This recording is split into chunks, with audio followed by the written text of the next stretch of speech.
valnom riadnom zhromaždení našej akciovej spoločnosti Enigma. Valné zhromaždenie sa bude riadiť programom, ktorý ste obdržali v pozvánke.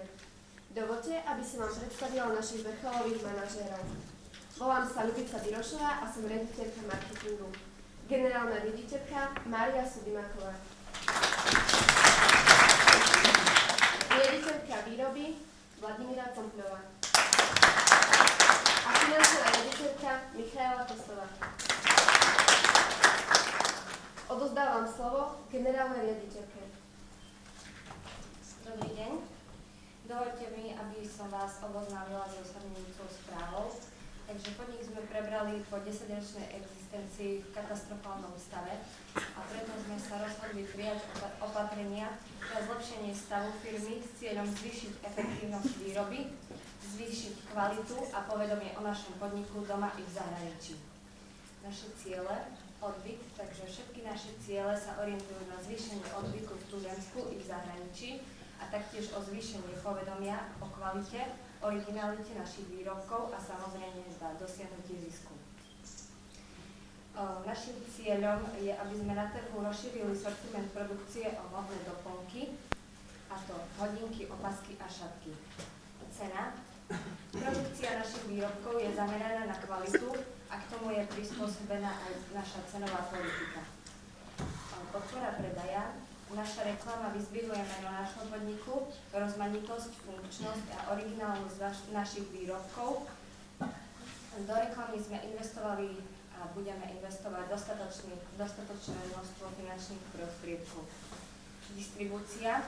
Odbyt sa uskutočňuje priamo v našej firme a v pobočkách našej firmy. Materiál. Do výroby používame materiály najvyššej akosti, textílie, koža, prípadne doplnkové materiály. Pracovníci. V našej firme dbáme na vysoko kvalifikovaných pracovníkov, ktorí majú podrobný prehľad o našich výrobkoch, taktiež stále upravený zovňajšok a kultivované vystupovanie. Vízie do budúcnosti. Takže našimi víziami sú, aby sme sa neustále zdokonaľovali a zlepšovali našu výrobu. Pridržiavali sa hesla inovuj, lebo neprežiješ.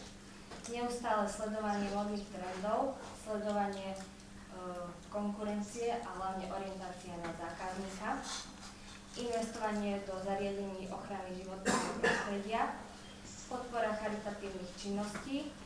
Rozšírenie sortimentu produkcie aj pre mužov a preniknutie na ďalšie zahraničné trhy, a to konkrétne Nemecko a Taliansko.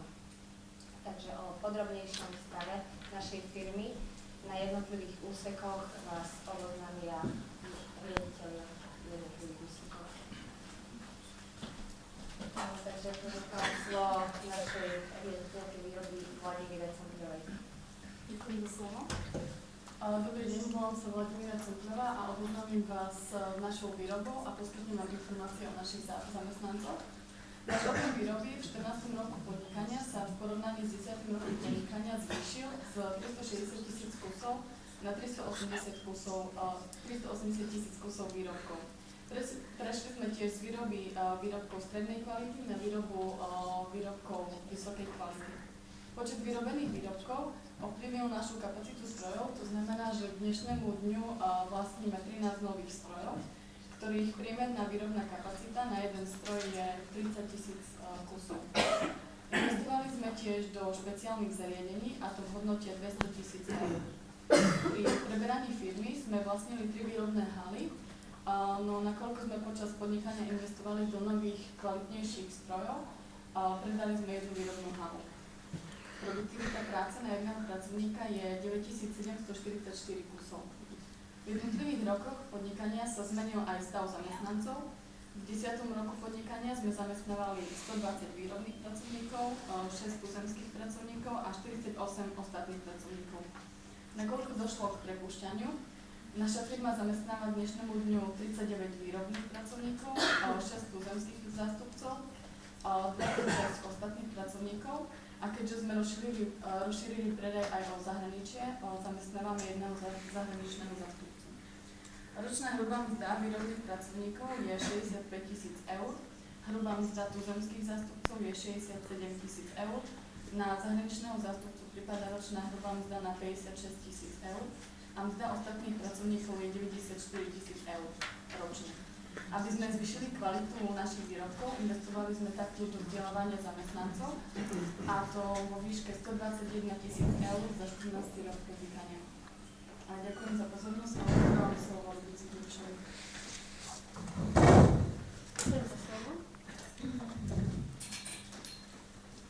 Takže naše ceny sa odvíjajú od kvality našich výrobkov, o čom značí aj to, že v 11. roku podnikania bola cena 73 eur, čo sa odzrkadlilo aj na kvalite výrobkov, ktorá bola podpriemerná, konkrétne 31 bodov. Neustály vývoj a inovácie nás dostali do popredia. Začali sme sa riadiť heslom "Inovuj, lebo neprežiješ", čo už spomínala aj naša generálna riaditeľka. Potom sa kvalita výrobku výrazne zvýšila na 62 bodov, čo znamená nadpriemernú kvalitu, čo sa odzrkadlilo na cene, ktorá je 125 eur. Výrazne investovanie bolo nevyhnutné vzhľadom na to, že konkurencia je veľmi veľká. V 11. roku podnikania sme v porovnaní so 14. rokom podnikania sa poučili a vložili značnú časť investícií do reklamy. Dopyt závisí od toho, aká situácia je na trhu. V 11. roku podnikania bol dopyt po našich výrobkoch 359 117, v 14. roku podnikania 354 517. A keďže sme prenikli na zahraničný trh, dopyt po zahraničí po našich výrobkov bol 18 702. Naša akciová spoločnosť Enigma získala 3. miesto, bronzové euro na 13. medzinárodnom festivale reklamných šotov v Londýne.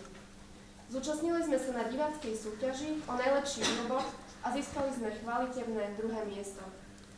Úrad priemyselného vlastníctva Slovenskej republiky nám udelil ochrannú známku podniku pre výrobok Enigma. Túto známku môžeme používať 10 rokov so všetkými právami vyplývajúcimi zo zákona. Náš výrobok kabelka Enigma prezentovali sme ju širokej verejnosti, čo nám zvýšilo informovanosť o našich produktov, záujem potenciálnych zákazníkov, z čoho vyplýva aj vyšší podiel na trhu.